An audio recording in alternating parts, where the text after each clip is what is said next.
Saudara, dalam Berita Plus malam ini kami paparkan kisah penternak laba-laba tarantula di Indonesia.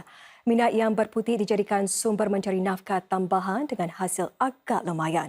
Walaupun kerja membiak lelabah itu mungkin diselenggara dan memerlukan kurang tenaga, ia tidak lekang daripada risiko.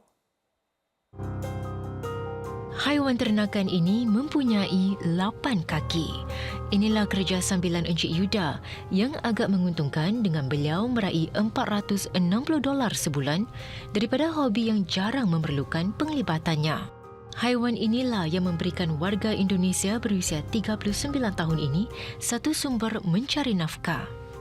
Saya mempunyai tarantula kurang lebih ada 38 spesies. Jumlahnya ratusan.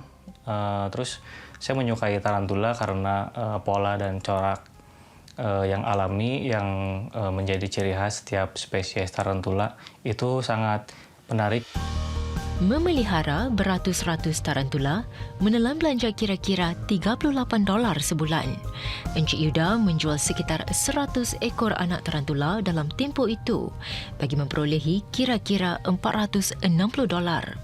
Tidak seperti kebanyakan kerja sambilan yang memerlukan masa dan tenaga, kerja Encik Yuda ini berkembang maju dengan melakukan sedikit saja. Haiwan-haiwan ini hanya perlu diberi makan sekali seminggu. Tiada bau, tiada bunyi bising. Perlu ruang yang minimum. Jadi, penternak seperti Encik Yuda boleh mengembangkan ternakan daripada seekor tarantula kepada beratus-ratus tanpa meningkatkan waktu kerjanya. Itu memudahkannya untuk disesuaikan dengan kerja hariannya sebagai juruteknik. Pekerjaan utama saya kerjakan dari pagi sampai sore. Saya fokus untuk mengerjakan tanggung jawab saya di pekerjaan yang utama. Kemudian untuk di dunia tarantula saya lakukan di luar jam kerja, yaitu dari jam 5 sampai selesai. Maksudnya tidak memerlukan perawatan khusus, dia cukup di maintenance 1 minggu sekali.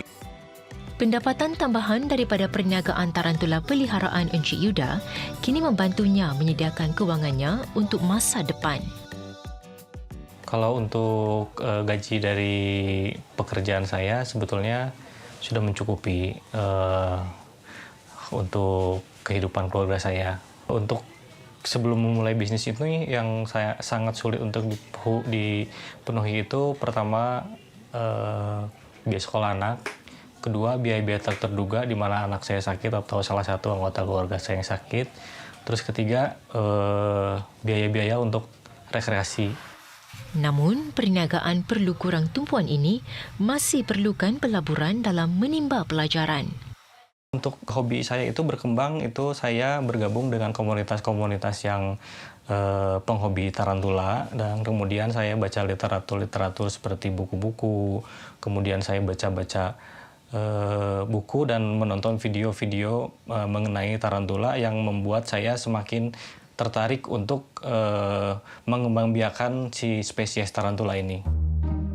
Encik Yuda melaburkan kira-kira $1,500 untuk permulaannya. Tetapi tidak lama kemudian, beliau menyadari bahawa minatnya tidak menjamin keuntungan. Encik Yuda juga mempelajari bahawa haiwan yang mudah dijaga masih memerlukan pemasaran yang berkesan. Saya belum cuma coba memasarkan di media sosial. Jadi saya hanya memasarkan untuk komunitas-komunitas kalangan tertentu, dan ternyata memang untuk pemasaran itu saya rasa kurang berhasil. Beralih ke ruang online membawanya pelanggan baru, jangkauan yang lebih luas dan jualan yang lebih konsisten. Selain online, saya juga ada pameran-pameran exhibition lokal. Terus kemudian saya juga menjual ke reseller-reseller dengan jumlah yang banyak, atau istilahnya dengan grosir. Dengan pemasaran yang lebih baik dan protokol penghantaran yang ketat, Encik Yuda kini boleh bergantung kepada kerja sampingan itu. Pendapatan sampingan Encik Yuda bermula dengan perlahan tetapi cepat meningkat. Selepas 2 tahun, beliau bukan sahaja balik modal. Malah jumlah pendapatannya pada masa itu adalah 6 kali ganda modal awalnya. 6 tahun kemudian, jumlah keuntungannya adalah kira-kira $30,000. Tetapi kerja sampingan yang mudah diselenggarakan ini mempunyai saat-saat berisiko tinggi semasa pembiakan tarantula. Satu tindakan yang salah dan tarantula betina mungkin memakan sejantan.